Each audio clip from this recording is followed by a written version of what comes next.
اللہ من الشیطان الرجیم بسم اللہ الرحمن الرحیم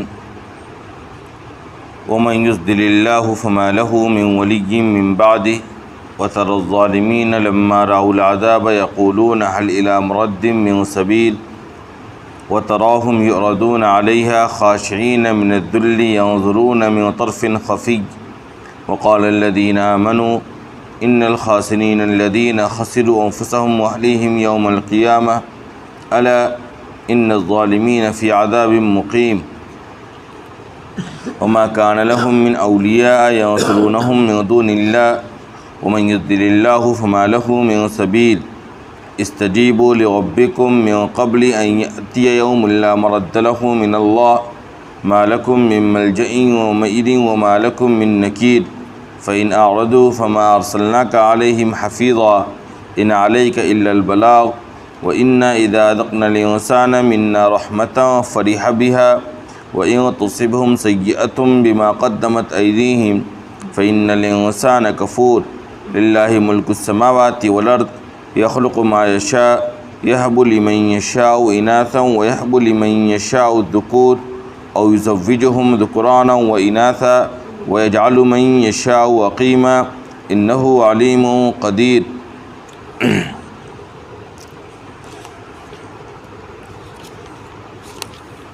اور جس شخص کو اللہ گمراہ کر دے تو اس کے بعد اس کے لیے کوئی مددگار نہیں ہے، اور آپ دیکھیں گے کہ ظالم لوگ جب عذاب کو دیکھیں گے تو کہیں گے کیا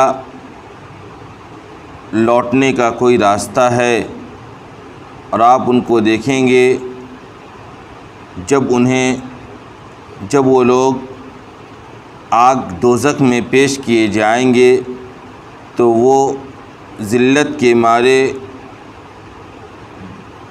نظروں کو جھکائے ہوئے کنکھیوں سے دیکھ رہے ہوں گے، اور ایمان والے کہیں گے کہ یقیناً وہی لوگ خسارے میں ہیں جنہوں نے قیامت کے دن اپنے آپ کو اور اپنے گھر والوں کو نقصان پہنچایا۔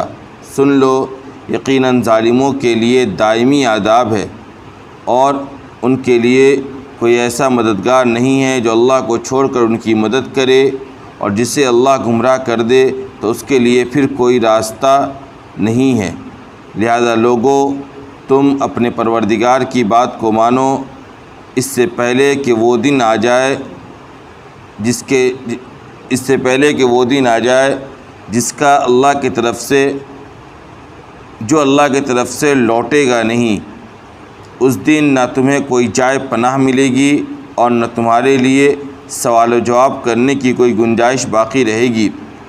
پھر بھی اگر یہ لوگ منہ موڑیں گے تو اے پیغمبر، ہم نے آپ کو ان پر نگراں بنا کر نہیں بھیجا ہے۔ آپ کی ذمہ داری تو صرف یہ ہے کہ آپ پیغام پہنچا دیں، اور انسانوں کا حال یہ ہے کہ جب ہم انسان کو اپنی طرف سے کسی رحمت کا مزہ چکھاتے ہیں تو اس پر اترا جاتا ہے، اور جب اس کے کرتوتوں کی وجہ سے جو اس نے کر رکھی ہے کوئی مصیبت اسے پہنچتی ہے تو انسان ناشکرہ ہو جاتا ہے، نا امید ہو جاتا ہے۔ آسمان و زمین کی بادشاہت اللہ ہی کی ہے، وہ جس کو چاہتا ہے، وہ جو چاہتا ہے پیدا کرتا ہے، جسے چاہتا ہے بیٹیاں دیتا ہے، اور جس کے لیے چاہتا ہے بیٹے دیتا ہے، یا یہ کہ وہ بیٹے اور بیٹیاں دونوں ملا کر دیتا ہے، اور جسے چاہتا ہے بانجھ بنا دیتا ہے۔ یقیناً وہ ہر چیز کو جاننے والا، ہر چیز پر قدرت رکھتا ہے۔ سورہ شورى کی تفسیر چل رہی ہے، اور یہ آخری آیتیں ہیں۔ اس کے بعد 2-4 آیتیں اور ہیں جو کل انشاءاللہ پیش کی جائے گی۔ سورہ شورى ایک مکی صورت ہے، اور اس کے اندر بنیادی طور پر توحید، رسالت اور آخرت کا اثبات کیا گیا ہے، اور اس کے اوپر ہونے والے اعتراضات کا جواب دیا گیا ہے، اور مختلف پیرائے سے اللہ تبارک و تعالیٰ نے اپنا تعارف پیش کیا، اپنی نشانیوں کو بیان کیا اور انسانوں کو اس بات کی طرف متوجہ کیا کہ ان نشانیوں کے اندر غور کرو اور اس دن کے آنے سے پہلے توبہ کر لو کہ جس دن پھر توبے کی گنجائش باقی نہیں رہے گی، جس دن اللہ کے سوا کوئی اور جائے پناہ نہیں رہے گا۔ اس طریقے سے قرآن کریم کا اپنا ایک انداز ہے لوگوں کو سمجھانے کا اور ان کو آخرت کی طرف متوجہ کرنے کا۔ اس سلسلے میں گزشتہ جو کل کی تفسیر گزری ہے اس کے اندر دو باتیں رہ گئی تھی۔ ایک تو یہ کہ دو طرح کی آیت آئی تھی۔ ایک آیت کے اندر یہ بات بتلائی گئی تھی کہ جب مومنین کی جو صفات بیان کی گئی کہ اللہ کے پاس جو چیز ہے وہ بہتر ہے ان ایمان والوں کے لیے جو اپنے رب پر بھروسہ کرتے ہیں، بڑے بڑے گناہ اور بے حیائی کے کاموں سے بچتے ہیں، اور جب غصہ کرتے ہیں تو درگزر سے کام لیتے ہیں، اپنے پروردگار کی باتوں کو مانتے ہیں، نماز قائم کرتے ہیں، اور ان کے معاملات آپس میں مشورے سے طے ہوتے ہیں، جو ہم نے ان کو رزق دے رکھا ہے اس کو اللہ کے راستے میں خرچ کرتے ہیں، اور جب ان کے اوپر زیادتیاں ہوتی ہیں تو دفاع بھی کرتے ہیں۔ اور اسی طریقے سے جو ان کی اور صفات ہیں اس کا بیان آیا تھا۔ ان صفات کے اندر دو طرح کی صفت ایسی ہے جس پر تھوڑی سی بات کرنی ہے۔ ایک تو جو یہ صفت بیان کی گئی تھی کہ وہ مومنین دفاع بھی کرتے ہیں، یعنی ان کے اوپر ظلم و زیادتی ہو تو دفاع بھی کرتے ہیں، اور دوسری صفت یہ بیان کی گئی تھی کہ جب انہیں غصہ آتا ہے وہ غصہ کرتے ہیں تو درگزر بھی کرتے ہیں، معافی سے بھی کام لیتے ہیں۔ تو یہ دو متضاد باتیں ہوئیں کہ ان مومنین کے اندر ایک تو یہ بھی صفت ہے کہ اپنا دفاع بھی کرتے ہیں، بدلہ بھی لیتے ہیں، اور پھر اسی ضمن میں وہ اصول شریعت بھی بیان کیا گیا کہ دیکھو برائی کا بدلہ اسی جیسا برائی، یعنی یہ حق ہے اگر کسی کے اوپر ظلم کیا گیا تو جتنا ظلم کیا گیا اتنا وہ بھی سامنے والے سے بدلہ لے سکتا ہے، اور معافی کرنے والے کے لیے زیادہ بشارتیں بیان کی گئیں۔ اس کے باوجود بھی جو کیا کر دے، انتقام پر قدرت کے باوجود بھی جو معاف کر دے، اس کے لیے اللہ نے اپنے اوپر ذمہ داری ثواب کا لے رکھا ہے، ان کے لیے بہترین انعامات اللہ نے تیار کر رکھا ہے۔ تو یہ دو متضاد باتیں، ایک طرف تو کہہ رہے ہیں وہ مومنین دفاع بھی کرتے ہیں، دوسری طرف یہ بات کہی گئی کہ وہ کیا کرتے ہیں، درگزر سے کام لیتے ہیں۔ تو اس کے درمیان تطبیق یہ بیان کی گئی کہ دیکھیے ظلم کرنے والا عام طور پر دو قسم کا ہوتا ہے۔ ایک وہ ہوتا ہے جو غلطی کرتا ہے لیکن اس پر نادم ہوتا ہے، ظلم و زیادتی اس کی طرف سے پائی تو جاتی ہے لیکن وہ اس پر ندامت کا اظہار کرتا ہے، شرمندگی کا اظہار کرتا ہے اور معافی کا طلبگار رہتا ہے۔ تو ایسے لوگوں کو مومنین معاف کر دیتے ہیں، لیکن بعض ظالم ایسے ہوتے ہیں جو ظلم کرتے ہیں اس پر اترا رہے ہوتے ہیں، ظلم کرتے ہیں اور اس کے اوپر اور زیادہ چودراہٹ دکھلا رہے ہوتے ہیں۔ تو ایسے ظالموں سے جن کو اپنے کرتوتوں پر شرمندگی نہیں ہوتی ہے اور وہ اپنے کام کو اپنے لیے جائز اور زیادہ بوسگری کا ذریعہ سمجھتے ہیں، تو ایسے لوگوں سے وہ بدلہ بھی لیتے ہیں۔ یعنی مومن کا کام یہ نہیں ہے کہ بس کسی بھی طرح کا ظالم ہو اور اس سے درگزر کرتا چلا جائے، بلکہ ان مومنین کا معاملہ یہ ہے کہ سامنے والا اگر ظلم و زیادتی کا ہی پیکر ہو اور ظلم کرنا اپنا شیوا سمجھتا ہو، اپنا حق سمجھتا ہو، اور اس کو لے کر کوئی شرمندگی اور کوئی ندامت نہ ہو، تو پھر یہ مومنین اس سے بدلہ بھی لیتے ہیں، اس سے انتقام بھی لیتے ہیں۔ اور ہاں اگر کوئی ایسا شخص ہے جس نے غلطی ہوئی اس سے اور وہ آ کر ان کے سامنے توبہ و استغفار کرتا ہے، ندامت کے آنسو بہاتا ہے، شرمندگی کا اظہار کرتا ہے، تو ان کو وہ معاف کرتے ہیں، درگزر سے کام لیتے ہیں۔ یہ بات کل کی تفسیر کے اندر رہ گئی تھی، یعنی ان دو صفات کے اندر یہ تطبیق دی گئی۔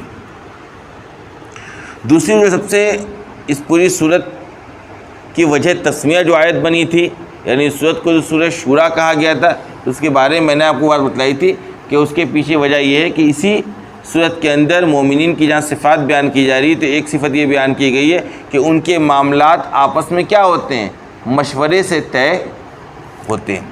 اس سلسلے میں چند روایتیں بھی مفسرین کرام نے نقل فرمائی ہے، اور اس میں سے ایک حضرت علی رضی اللہ تعالیٰ عنہ کی طرف منسوب روایت ہے کہ انہوں نے آپ صلی اللہ علیہ وسلم سے یہ ارشاد فرمایا اور یہ سوال کیا کہ یا رسول اللہ آج آپ موجود ہیں تو ہمارے ساتھ کوئی معاملہ پیش آتا ہے تو ہم آپ کی طرف رجوع کرتے ہیں.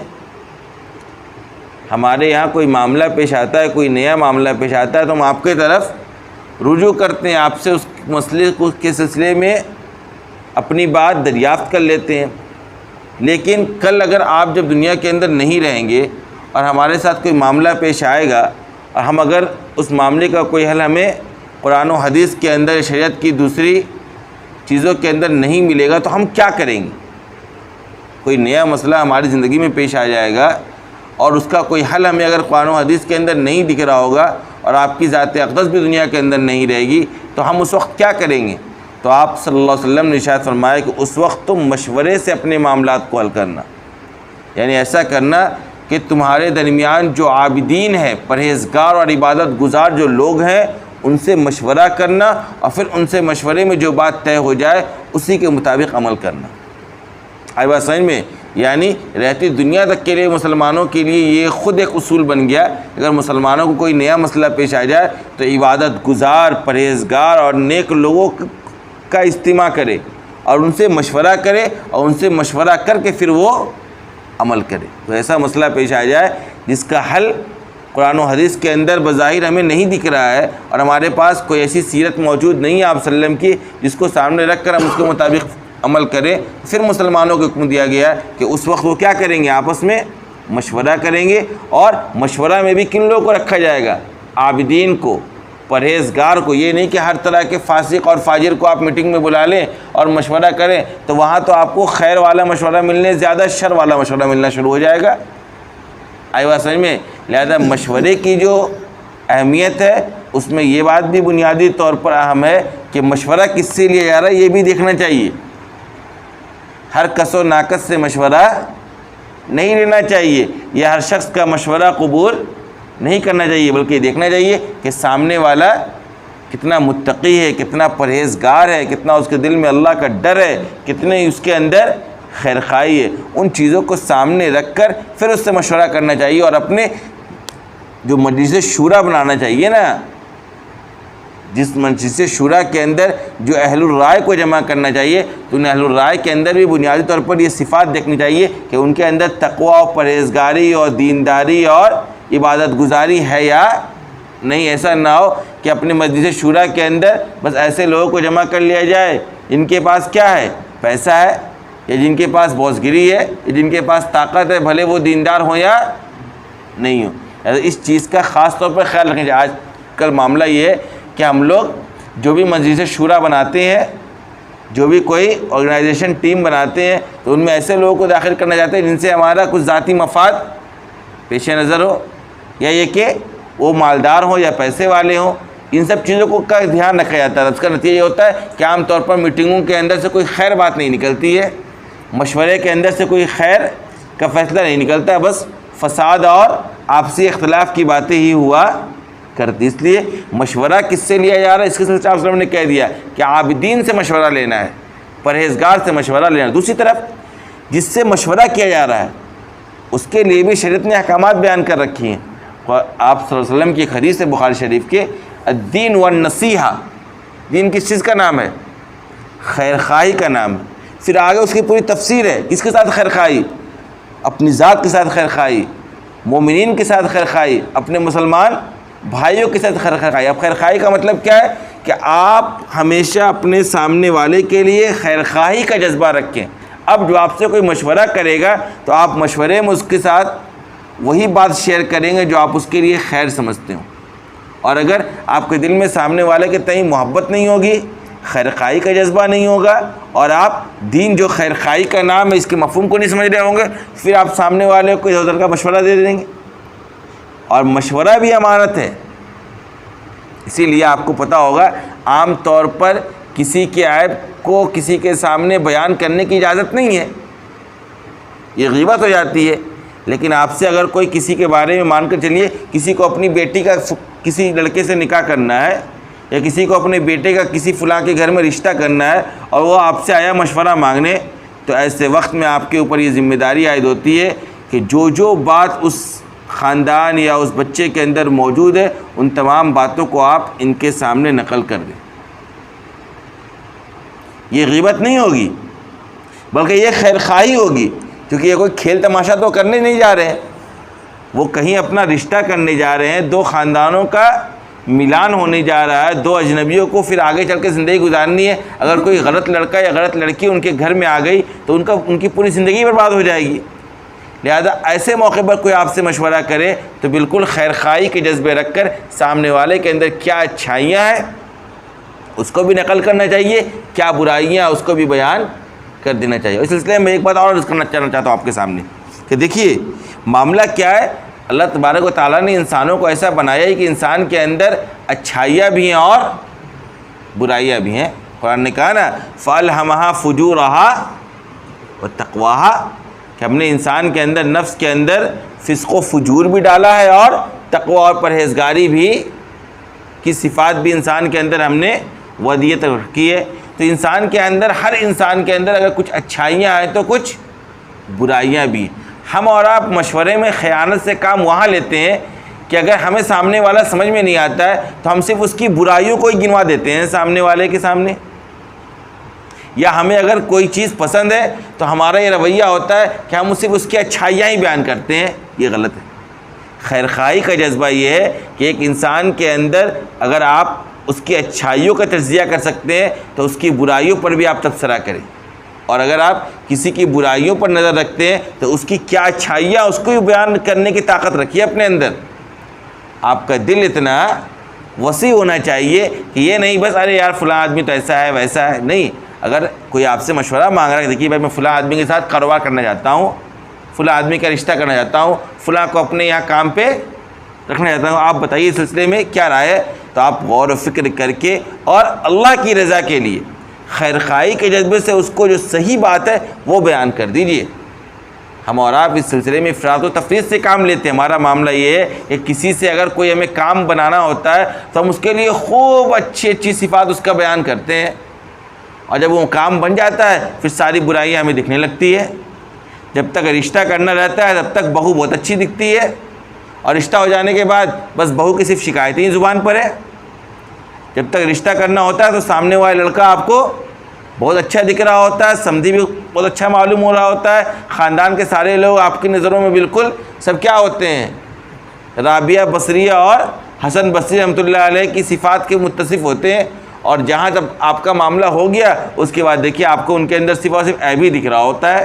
آپ صرف اس کو کافر ہی نہیں کہتے ہیں، باقی ہر بات آپ اس کے اوپر ہر طرح کا الزام لگا دیتے ہیں۔ یہ افراط و تفریط سے خالی معاملہ ہے، یہ اسلامی مزاج نہیں ہے۔ اسلامی مزاج یہ ہے کہ دیکھو کوئی معاملہ ہو مشورے سے طے کرو، لیکن مشورہ بھی لو کس سے؟ پرہیزگاروں سے، عبادت گزاروں سے، دینداروں سے، اور جس سے مشورہ لیا جا رہا ہے اس کے اوپر بھی ذمہ داری یہ ہے کہ وہ امانت کے ساتھ، امانت سمجھ کر اور خیر خواہی کے جذبے سے سامنے والے کے سامنے مشورہ رکھے اور اپنی رائے پیش کرے کسی کے بارے میں بھی۔ نہیں، یہ تمہیں ایک انسان مثال ہے کسی بھی معاملات کو لے کر کہ میں بھائی اس سلسلے میں، میں تعلیم کے سلسلے میں مشورہ کرنا چاہتا ہوں آپ سے، ہے نا، اپنے جاب کے سلسلے میں مشورہ کرنا چاہتا ہوں، اپنے مستقبل کے سلسلے میں مشورہ کرنا چاہتا ہوں، تو ہمیشہ خیر خواہی کے جذبے کے ساتھ مشورہ دینا چاہیے۔ اور پھر آج کل ایک معاملہ یہ ہے کہ بہت سے لوگ آپ جائیں مشورہ مانگے، خاص طور پر رشتہ داروں میں، تو لوگ دینا نہیں پسند کرتے ہیں، کہتے بھائی میں ان کے چکر میں نہیں پڑوں گا۔ مطلب کیا؟ مطلب یہ کہ دیکھو آج کل انسان کی فطرت کیا ہو گئی ہے کہ کوئی کام کرنا ہے اور اس سلسلے میں کسی سے مشورہ کیا، سامنے والے نے امانت داری کے ساتھ اس کو ایک رائے پیش کر دی اس کے سامنے، اب اگر اس کا کام خدا نہ خواستہ بگڑ گیا اور اس نے اس رائے کے مطابق معاملہ کیا ہو تو وہ سارا الزام اس مشورہ دینے والے پر دھر دیتا ہے۔ یہ بھی غلط ہے۔ بھائی کوئی مستقبل کو جانتا نہیں ہے، کوئی انسان کسی انسان کے اندر گھسا ہوا نہیں ہے، کسی کو غیب کا علم نہیں ہے، کسی کو کسی کے دل کے بھیدوں کا علم نہیں ہے۔ انسان تو ظاہری اعمال، ظاہری احوال دیکھ کر فیصلہ کرتا ہے۔ بھائی ہمیں ظاہر میں یہ آدمی دکھ رہا تھا کہ نماز پڑھتا ہے، جھوٹ نہیں بولتا ہے، معاملات اس کے اچھے ہیں، بیوی بچے سے ان کے تعلقات اچھے ہیں، ہم نے مشورہ دے دیا۔ اب ہمیں کیا پتا تھا کہ ایک نمبر کا چھٹا ہے، ایک نمبر کا چور ہے، قرض لے لیتا ہے تو واپس نہیں کرتا ہے، یہ تو ہمیں پتہ ہی نہیں تھا، ہم سے کبھی معاملات ہوئے نہیں تھے۔ اب معاملات آپ کے ساتھ ہوا، آپ نے کہا میں ان سے معاملہ کرنا چاہتا ہوں، ہم نے آپ کے بظاہری حالات سے بیان کر دیا۔ اب آپ نے ایک بات اور یہ ہے نا کہ دیکھیے پورا ڈیپینڈنٹ آپ کو مشورہ پر بھی نہیں ہونا ہے، آپ کے سامنے استخارہ بھی ہے. استخارہ کیا ہے؟ اللہ سے مشورہ کرنا. اور کوئی اہم معاملہ ہو تو انسانوں کے مشورہ کے ساتھ ساتھ اللہ سے ہی مشورہ کر لینا چاہیے. استخارہ کو اپنی زندگی کا معمول بنانا چاہیے. جو لوگ اس طریقے سے اتنی احتیاط کے ساتھ زندگی گزارتے ہیں وہ عام طور پر نقصان نہیں اٹھاتے ہیں. خسارے کا سودا ان کی زندگی میں نہیں ہوتا. لیکن جو یوں ہی لوگ بس میرے دماغ میں آ گیا تو کرنا ہے، بس سمجھتے کہ بس میں جو سمجھ رہا ہوں وہ صحیح سمجھ رہا ہوں، یا سامنے والا مجھے مشورہ غلط دے رہا، وہ اس کو خود چاہتا ہے اپنا فائدہ اٹھانا، وہ چاہ رہا کہ میں اس معاملے میں کامیاب نہیں ہو جاؤں اس لیے اس طرح کر رہا ہے. تو ایسے جو لوگ عام طور پر بنا سوچے سمجھے قدم اٹھاتے ہیں وہ عام طور پر نقصان اٹھاتے ہیں. آ رہی بات سمجھ میں؟ ایسا قرآن نے کہا نا وَأَمْرُهُمْ شُورَىٰ بَيْنَهُمْ. مسلمانوں کی صفات یہ ہے کہ وہ آپس میں کیا کرتے ہیں؟ مشورے سے معاملات طے کرتے ہیں. اور اسی کے تفسیر کے ضمن میں مفسرین کرام نے کئی لوگوں کا قول بھی نقل کیا، اور غالباً روایت کے درجے کی بات بھی ہے کہ کہا کہ دیکھو جب تک تم مشورہ سے آپس میں بات طے کرو گے نا، معاملات طے کرو گے، تب تک خیر ہے. اور جہاں تم بے مشورہ معاملات کو کرنے لگو گے اور تمہارے فیصلے تمہارے گھر کی عورتیں یعنی عورتیں حاکم بننے لگیں گی اور ان کے فیصلے کے مطابق فیصلہ کرو گے تو نقصان اٹھاؤ گے. آ رہی بات سمجھ میں؟ اسلامی مزاج کے اعتبار سے عورتوں کو بہت زیادہ اہل الرائے نہیں سمجھا گیا ہے. یہی وجہ آپ دیکھتے ہیں گواہی کے معاملے میں ایک مرد کے برابر 2 عورتوں کی گواہی ہے. یعنی اگر کسی معاملات میں 2 مرد کی گواہی کافی ہے، وہاں ایک ہی مرد عورتیں ہیں تو 2 عورتیں ہونا ضروری ہے. آ رہی بات سمجھ میں؟ تو آج کل جو ہمارے اور آپ کے گھروں کا معاملہ بالکل کیا ہے؟ بگڑا ہوا ہے، اور معاملات خراب ہوتے ہیں، رشتہ داریاں خراب ہوتی ہیں، تعلقات خراب ہوتے ہیں. جو نقصان ہم اور آپ اٹھا رہے ہوتے ہیں اس کے پیچھے آپ جا کر جڑ دیکھیے گا تو آپ کو یہ ملے گا کہ عام طور پر ہم عورتوں کے مشورہ پر زیادہ عمل کرتے ہیں. ہم نے حاکم کس کو بنا رکھا ہے؟ عورتوں کو بنا رکھا ہے. عورتیں جو کہہ دیتی ہیں وہ ہم کر گزرتے ہیں، ہمارا نقصان ہوتا ہے.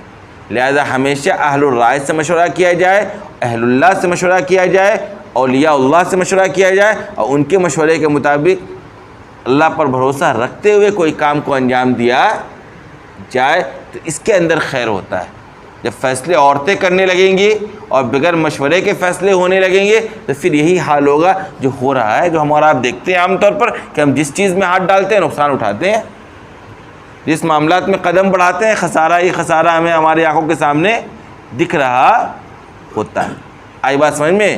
مشورے کو لے کر جو اسلام مزاج بنانا چاہتا ہے وہ سمجھ میں آیا آپ کو؟ ایک تو معاملات مشورے سے طے کریں، مشورہ نیک لوگوں سے لیں، مشورہ نیک لوگوں سے لیں. اکابرین کی جا کر زندگی کے حالات پڑھیں گے آپ، چھوٹا سے چھوٹا مسئلہ بھی ان کے گھر میں کچھ ہوتا تھا تو مشورہ کرتے تھے. اور وہ بھی کن سے؟ جا کر وقت کے بزرگوں سے، اپنے اساتذہ کرام سے، اپنے بڑوں سے. یوں ہی اپنے ہی فیصلے کو یا اپنی رائے کو یا اپنی عقل کو سب کچھ نہیں سمجھتے تھے، بلکہ اکابرین کے اندر یہ معاملات رہے ہیں کہ بال بچوں کا نکاح بھی کرنا ہوتا تھا تو سفر کر کے جا کے اپنے استاد سے پوچھتے تھے کہ دیکھیے فلاں جگہ سے رشتہ آ رہا ہے، اس سلسلے میں آپ کی کیا رائے آپ بتلائیے. اور رائے دینے والوں کے لیے بھی ضروری نہیں بس کوئی پوچھا فوراً رائے دے دیں، تھوڑا غور و فکر کرنا چاہیے. کسی بھی معاملات کے کئی پہلو ہوتے ہیں، اور میں نے دیکھا ہے جو لوگ اس طریقے سے رائے پیش کرتے ہیں ان کی رائے عام طور پر خیر ہوتی ہے. ایک ہوتا ہم جیسا شخص، کوئی اگر کچھ پوچھے فوراً رائے دے دے، تو یہ رائے کیسے آپ نے دے دی فوراً؟ بھائی کوئی آپ سے کسی معاملے میں مشورہ کرنے آئے تو آپ اس کو کہیں کہ ٹھیک ہے آپ نے مجھ سے مشورہ طلب کیا ہے، مجھے تھوڑا وقت دیجیے. پھر انسان کو غور کرنا چاہیے، سارے پہلوؤں پر غور کرنا چاہیے. اللہ سے مدد مانگنی چاہیے کہ یا اللہ مجھ سے میرا ایک بھائی کیا کر رہا ہے؟ مشورہ مانگ رہا ہے، تو میرے دل میں جو اس کے سلسلے میں خیر کا مشورہ ہے اس کا القاء فرمائیے تاکہ میں اس کے ساتھ خیر خواہی کر سکوں. آئی بات سمجھ میں؟ ان تمام پہلوؤں کو سامنے رکھ کر مشورے سے معاملات کو طے کرنا چاہیے. یہ تو 2 باتیں وہ تھیں جو کل کی تفسیر کے اندر رہ گئی تھی. 24-25 منٹ ہو گیا، 1-2 آیت پڑھ لیتے ہیں. آج کی آیتوں کے اندر پہلی آیت ہے کہ دیکھو جس شخص کو اللہ گمراہ کر دے تو اس کے گمراہ کرنے کے بعد پھر اس کا کوئی ولی اور مددگار نہیں. یعنی اللہ جس کے بارے میں فیصلہ کر دے کہ اس کو کیا ہے؟ نقصان پہنچانا ہے، اس کو گمراہی کے اندر مبتلا رکھنا ہے، اور یہ اللہ کا فیصلہ کرتا ہے. جب سامنے والے کی طرف سے بے توجہی ضد، ہٹ دھرمی اور نافرمانیوں پر اور گناہوں پر اصرار پایا جاتا ہے، تب اللہ کی طرف سے حجت قائم ہو جاتی ہے، تب اس کے لیے گمراہی کے اور کفر و شرک کے اور نقصان کے فیصلے ہوتے ہیں۔ لیکن جس کے لیے فیصلہ اللہ کی طرف سے ہو جائے گا تو پھر اس کو کوئی بچانے والا نہیں۔ ہاں، قرآن نے کہا سن لیجئے پیغمبر، آپ ظالموں کو دیکھیں گے کہ جب ان کا سامنا عذاب سے ہوگا، جب یہ عذاب کو دیکھیں گے کل قیامت کے دن، تو یہ کہیں گے حل الی مرد من سبیل، کیا لوٹنے کا اور بھاگنے کا اور بچنے کا کوئی راستہ ہے؟ بچنے کا، بھاگنے کا اور لوٹنے کا یہاں سے کوئی راستہ ہے؟ قرآن نے کہا وَتَرَاهُمْ يُعْرَضُونَ عَلَيْهَا خَاشِعِينَ مِنَ الذُّلِّ يَنظُرُونَ مِنْ طَرْفٍ خَفِيٍّ۔ کہا ان کافروں کا حال، ان مشرکوں کا حال یہ ہوگا کہ آپ ان کو دیکھیں گے کہ جب ان کو کے سامنے دوزخ کو پیش کیا جائے گا تو یہ لوگ ذلت کے مارے نظریں جھکا کر کنکھیوں سے دیکھ رہے ہوں گے۔ کسی چور کو دیکھا ہے آپ نے؟ جب چور پکڑا جاتا ہے تو ایسے آنکھ اٹھا کر، آنکھ بھر کر نہیں دیکھا، ایسے دیکھیے گا۔ کیسے دیکھتا ہے وہ؟ کنکھیوں سے دیکھ رہا ہوتا ہے، سر جھکا کر۔ یہی حال کافروں کا ہوگا جب ان کے سامنے دوزخ کا عذاب آئے گا اور دھکتی ہوئی آگ جب ان کے آنکھ سامنے ہوگی۔ تو اس دنیا کے اندر تو بہت اترا رہا تھا، بہت زیادہ مزے میں تھا اور اللہ کا باغی بن کر دنیا کے اندر عیش کر رہا تھا۔ جب اللہ کے عذاب کا سامنا ہوگا تو پھر نظریں اٹھانے کی ہمت بھی اللہ کے سامنے نہیں ہوگی۔ اللہ نے کہا وقال الذین آمنوا، اور اس وقت ایمان والے کہیں گے ان الخاسرین الذین خسروا انفسهم واہلیہم یوم القیامہ الا ان الظالمین فی عذاب مقیم، کہ ایمان والے کہیں گے کہ دیکھو بے شک نقصان اٹھانے والے تو وہی لوگ ہیں جو آج قیامت کے دن کیا کر رہے ہیں؟ اپنے آپ کو اور اپنے فیملی کو نقصان میں ڈالے ہوئے۔ اصل نقصان تو انہی لوگوں کا ہے جن کا نقصان آخرت میں ہوگا۔ قیامت کے دن جن لوگوں کے بارے میں جہنم کا فیصلہ ہو جائے گا، جن کا نامہ اعمال ان کے بائیں ہاتھ میں دیا جائے گا، اصل نقصان، اصل خسارہ تو انہی لوگوں کا ہے۔ اور سن لو، ظالموں کے لیے دائمی عذاب ہے، الا ان الظالمین فی عذاب مقیم۔ ظالم آج یہ سمجھ رہا ہے کہ وہ ظلم کر رہا، کوئی دیکھ نہیں رہا ہے، انہیں یہ جان لینا چاہیے کہ ان کے لیے اللہ تبارک و تعالیٰ نے آخرت کے اندر دائمی عذاب تیار کر رکھا ہے کہ اس عذاب سے کہیں بچ کر نکل نہیں پائیں گے۔ وما کان لهم من اولیاء ینصرونهم من دون اللہ، اور ان کا کوئی مددگار نہیں ہوگا جو اللہ کو چھوڑ کر ان کی مدد کرے۔ ظالموں کا کوئی مددگار کل قیامت کے دن اللہ کے سامنے نہیں ہوگا جو اللہ کو چھوڑ کر ان کی کیا کرے؟ مدد کرے، بلکہ ومن یضلل اللہ فما لہ من سبیل، اللہ جسے گمراہ کر دے اس کے لیے کوئی راستہ نہیں۔ جسے اللہ گمراہ کر دے اس کے لیے کوئی راستہ کل قیامت کے دن نہیں ملنے والا ہے، نہ دکھنے والا ہے جس سے وہ بھاگ جائے یا اللہ کے عذاب سے بچ جائے۔ لہٰذا اے لوگو استجیبوا لربکم من قبل ان یأتی یوم لا مرد لہ من اللہ، اے لوگو اپنے پروردگار کی بات کو مان لو اس سے پہلے کہ وہ دن آ جائے جس کے ہٹنے کا اللہ کی طرف سے کوئی موقع نہیں۔ اس دن کے آنے سے پہلے پہلے جو دن پھر لوٹے گی نہیں، پھر موقع ملے گا نہیں دنیا میں لوٹ کر آنے کا اور توبہ کرنے کا اور اعمال صالحہ کرنے کا۔ لہذا اس دن کے آنے سے پہلے پہلے لوگوں کیا کرو؟ اللہ کی طرف رجوع کر لو، اللہ کے سامنے ندامت کے آنسو بہا لو، ہر طرح کے شرک سے اپنے اللہ کو پاک جانو اور اس کا اعلان کرو، اور اللہ کی وحدانیت کا تم کیا بن جاؤ؟ داعی بن جاؤ۔ صرف اقرار ہی نہ کرو بلکہ اس کا داعی بن جاؤ، لوگوں کو اللہ کی طرف بلاؤ، ایک اللہ کی وحدانیت کا لوگوں کے درمیان اعلان کرو۔ اور سن لو ما لکم من ملجأ یومئذ وما لکم من نکیر، اس دن تمہارے لیے کوئی جائے پناہ نہیں ہوگی اور نہ تمہارے لیے سوال و جواب کی کوئی گنجائش باقی رہے گی۔ یعنی اللہ تبارک و تعالیٰ جب سزاؤں کا فیصلہ کرے گا اور عذاب کا فیصلہ کرے گا تو پھر کسی کے اندر یہ ہمت اور یہ مجال نہیں ہوگا کہ وہ سوال کر سکے اللہ سے کہ اللہ تو نے مجھے سزا کیوں دی۔ اس سوال کرنے کی طاقت بھی کسی کے پاس نہیں رہے گی، اور اللہ کے علاوہ کوئی جائے پناہ، کوئی ایسی جگہ نہیں ہوگی جہاں انسان بھاگ کر جا کر پناہ لے لے۔